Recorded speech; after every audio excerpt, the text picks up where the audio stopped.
reversed.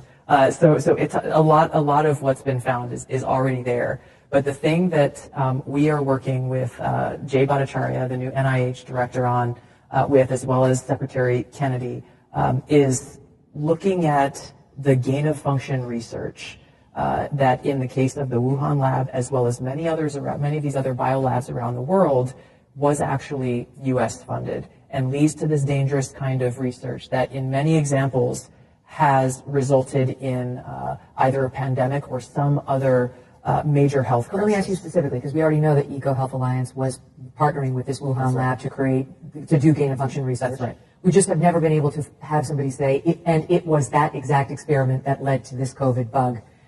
But have we gotten there? What's the new thing that you're digging in on? We are working on that with Jay Bhattacharya, and look forward to being able to share that hopefully very soon. Okay. That specific link, correct, between the gain of function research and what we saw with COVID-19. I mean, that would be extraordinary, because just so the audience knows, if that's true, if it was Peter Daszak's research with the Wuhan so-called Fat Lady that caused this pandemic, then we did fund it. Then Anthony Fauci helped fund the pandemic. The thing that he denied over and over and over to Senator Rand Paul's questioning. That's right, under oath.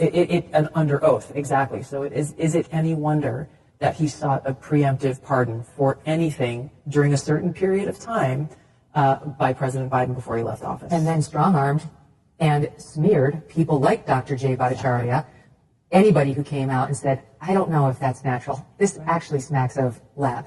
And the reason why this is so important is not just what happened in the past. It's because this gain of function research is happening in biolabs around the world.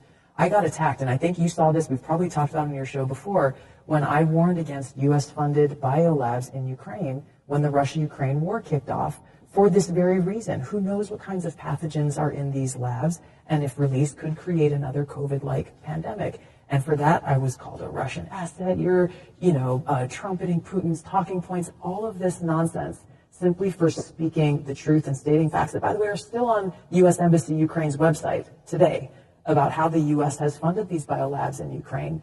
But my point is, in order to prevent another COVID-like pandemic or another major health incident that could affect us in the world, we have to end this gain of function research and provide the evidence that shows exactly why and how it's in our best interest, the American people's best interest, to bring about an end to it. Can I just ask you one other question on that? Why did the intelligence community, why were they so reluctant to just say that?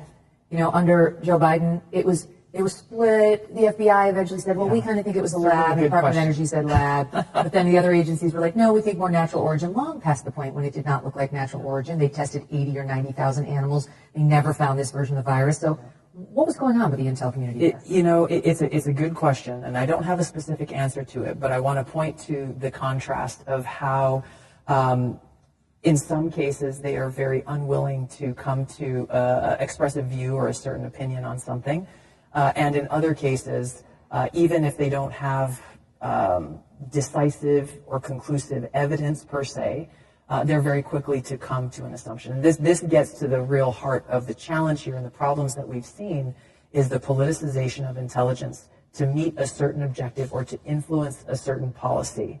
And that is what has been the problem. This goes all the way back to why this organization was founded. When you look at the so-called intelligence that really was used to spur the Iraq regime change war, and look at what that has cost our country in lives, in treasure.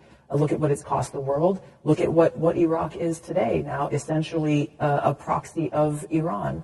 When Iraq, that would not have happened had that regime change war not occurred. That's right. So again, this is really what is at the heart of what needs to be addressed within the intelligence community, and why leadership matters so much. Just as a reminder to our audience, you were a young 21-year-old